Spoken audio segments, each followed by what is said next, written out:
Você não precisa acreditar em discos voadores ou ser místico para chegar à conclusão que existe vida fora do nosso planeta. Os maiores céticos em espiritualidade podem pensar assim apenas analisando a imensidade do universo que estamos imersos. Estima-se que a nossa galáxia possui de 200 a 400 bilhões de sistemas solares e que exista mais de 1 trilhão de galáxias no universo observável. Esses são números que escapam de nossa capacidade de percepção ou imaginação. Nosso planeta Terra não é mais que um grão de areia nas praias. Isso nos leva a racionalizar que não é apenas aqui que existe vida. Depois de pensar sobre esses dados científicos, vejamos a doutrina espírita. Diz que uma das interpretações possíveis da assertiva de Jesus, há muitas moradas na casa de meu Pai, é justamente uma menção de que existe uma pluralidade de mundos habitáveis. Mas como são esses mundos? E em que grau está classificada a Terra?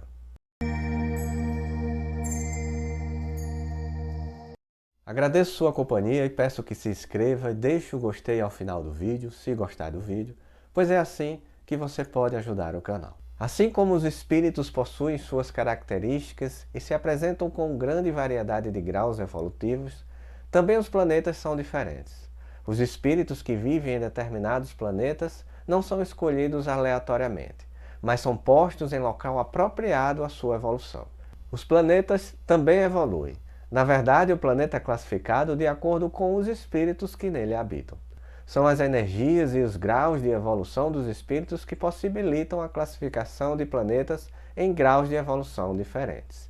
Cada espírito é criado simples e ignorante e segue sua caminhada em direção à pureza. É assim que existirão planetas que servirão de morada para os espíritos durante sua caminhada, que percorre vários graus de evolução.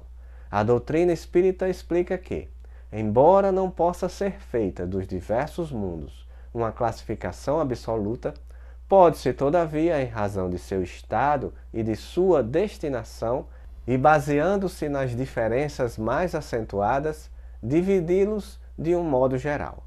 Começamos pelos mundos primitivos. São destinados às primeiras encarnações da alma humana. A existência é toda material. As paixões reinam soberanamente e a vida moral é quase nula. Se podemos fazer uma analogia para facilitar o entendimento, comparamos esse tipo de mundo à época dos homens nas cavernas, período de instintos selvagens que não demonstram nenhum sentimento de delicadeza ou de benevolência, nem noções de justo e injusto. Apenas o uso da força para sobreviver é a lei.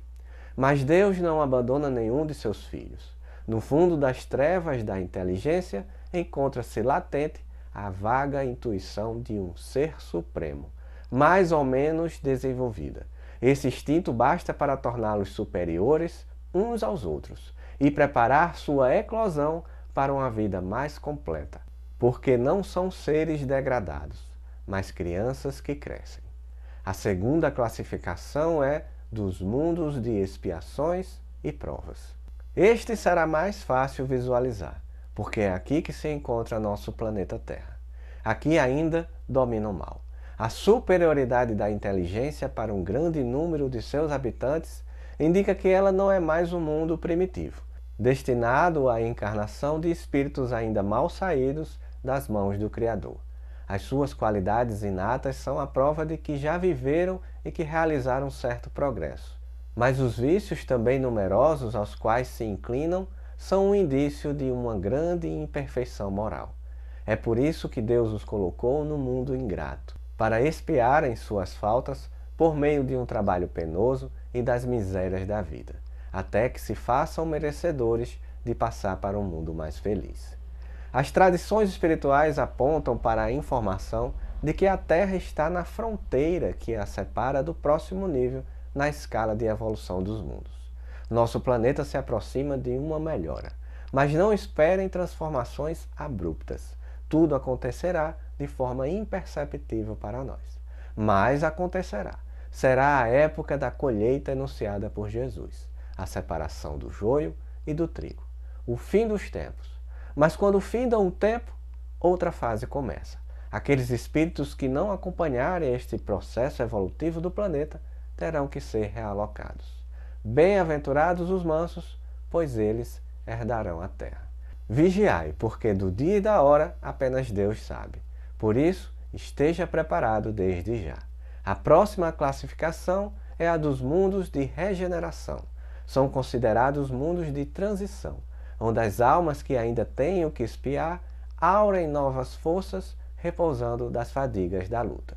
A alma que se arrepende encontra nesse lugar a paz e o repouso, terminando por se purificar. Sem dúvida, mesmo nesses mundos, o homem ainda está sujeito às leis que regem a matéria.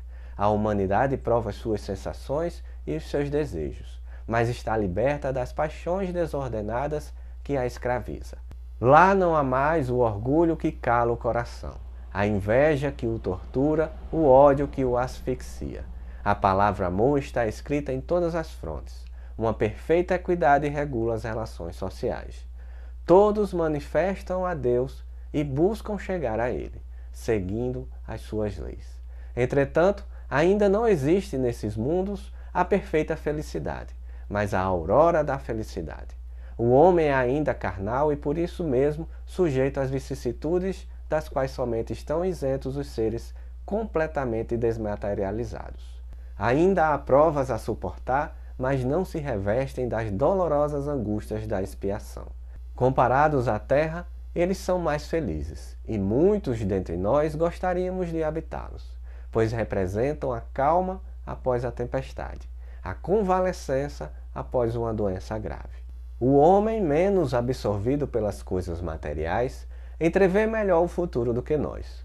Compreende que são outras as alegrias que o Senhor prometeu àqueles que se tornam dignos quando a morte novamente ceifar os seus corpos, para lhes dar a verdadeira vida. Porém, nesses mundos o homem ainda é falível, e o espírito do mal não perdeu completamente o seu domínio sobre ele. Não avançar é recuar. E se o homem não está determinado no caminho do bem, ele pode cair nos mundos de expiação, onde o aguardam novas e mais terríveis provas. Os mundos de regeneração são uma transição para os mundos felizes ou ditosos. Nesses mundos o bem se sobrepõe ao mal. O corpo nada tem da materialidade terrena e não é, consequentemente, sujeito às necessidades, às doenças e às deteriorações decorrentes do predomínio da matéria.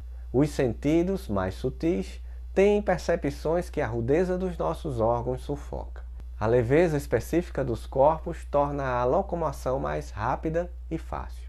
Em vez de se arrastarem penosamente sobre o solo, eles deslizam, por assim dizer, na superfície ou pelo ar, sem outro esforço além da própria vontade.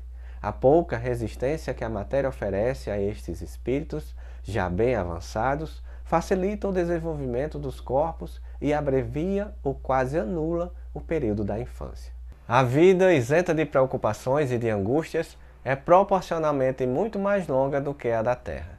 Em princípio, a longevidade é proporcional ao grau de evolução dos mundos. A morte não tem os horrores da decomposição e, longe de ser motivo de pavor, ela é considerada uma transformação feliz, pois não existem dúvidas sobre o futuro. Durante a vida, não estando a alma encerrada numa matéria compacta, irradia e goza de uma lucidez que o coloca num estado quase permanente de emancipação, permitindo a livre transmissão do pensamento. Nesses mundos felizes, as relações de povo a povo, sempre amigáveis, nunca são perturbados pela ambição de dominação nem pelas guerras que lhes são consequentes. Não há mestres nem escravos, nem privilegiados pelo nascimento. Somente a superioridade moral e intelectual estabelece a diferença de condições e confere a supremacia. A autoridade é sempre respeitada porque decorre apenas do mérito e se exerce sempre com justiça. O homem não procura elevar-se acima do homem, mas sobre si mesmo aperfeiçoando-se.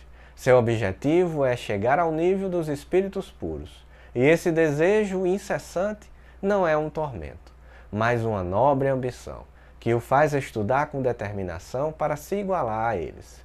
Todos os sentimentos ternos e elevados da natureza humana lá se encontram engrandecidos e purificados. Os ódios, os ciúmes mesquinhos, as baixas cobiças da inveja ali são desconhecidos. Um sentimento de amor e de fraternidade une todos os homens.